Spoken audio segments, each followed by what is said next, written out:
கரங்க பாவத்தினால் வேதனையுற்றாயோ,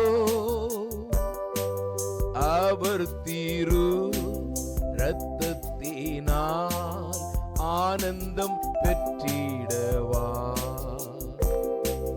வாலிப நாளில் உன் தேவனை தேடி ஓடிவா.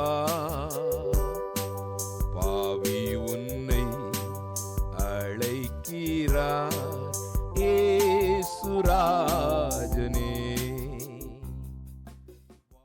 ஆண்டவராகிய இயேசு கிறிஸ்துவின் பரிசுத்தமுள்ள நாமத்திலே உங்களுக்கு வாழ்த்துக்கள். பரிசுத்த வேதாகமத்தில் யோவான் எழுதின சுவிசேஷம் 17ஆம் அதிகாரம் 3ஆம் வசனத்தில் சொல்லுகிறது, ஒன்றான மெய் தேவனாகிய உம்மையும் நீர் அனுப்பினவரும் ஆகிய இயேசு கிறிஸ்துவையும் அறிவதே நித்திய ஜீவன். இங்கே பரிசுத்த வேதாகமம் தெளிவாக தேவனையும் ஆண்டவர் இயேசு கிறிஸ்துவையும் அறிந்து கொள்வது நித்திய ஜீவனுக்கான மார்க்கமும் நித்திய ஜீவனின் ஊற்று என்று சொல்லப்பட்டிருக்கிறது. உலகத்திலே நித்தியத்திற்கு வாழ விரும்பாத மனிதன் காணப்படுகிறது மிகவும் அரிது. மரணத்திற்கு எல்லோரும் பயப்படுகிறது உண்டு. எல்லோரும் தீர்க்காயுசு வாழ வேண்டும் என்றுதான் விரும்புகிறார்கள். இங்கு ஆண்டவராகிய இயேசு கிறிஸ்து சொல்லுகிறார், வேதாகமம் நமக்கு கற்றுக் கொடுக்கிறது. தேவன் எல்லா மனுஷனுக்கும் சொல்லுகிறது என்னவென்றால், நித்திய ஜீவன் என்றால் என்ன?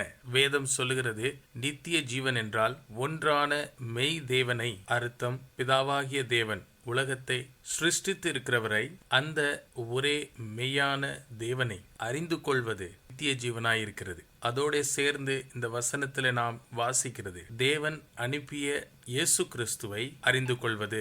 நானும் நீங்களும் ஆண்டவராகிய இயேசு கிறிஸ்துவை, ஒரே மெய்யான தேவனாகிய அவரை, பிதாவாகிய தேவன் உங்களுக்காக எனக்காக ரட்சிப்பு உண்டாக்கும்படி இந்த உலகத்திற்கு அனுப்பின அவரை, அந்த மேசியாவை நம்மளுடைய வாழ்க்கையில நாம் ஏற்றுக்கொண்டால் நாமும் நித்திய ஜீவனை அடைந்து கொள்ளலாம். அர்த்தம், நம்மளுடைய ஆவி ஆண்டவர் இயேசு கிறிஸ்துவிலே நித்திய காலத்திற்கு தேவனுடைய ராஜ்யத்திலே பாதுகாக்கப்பட்டிருக்கும்.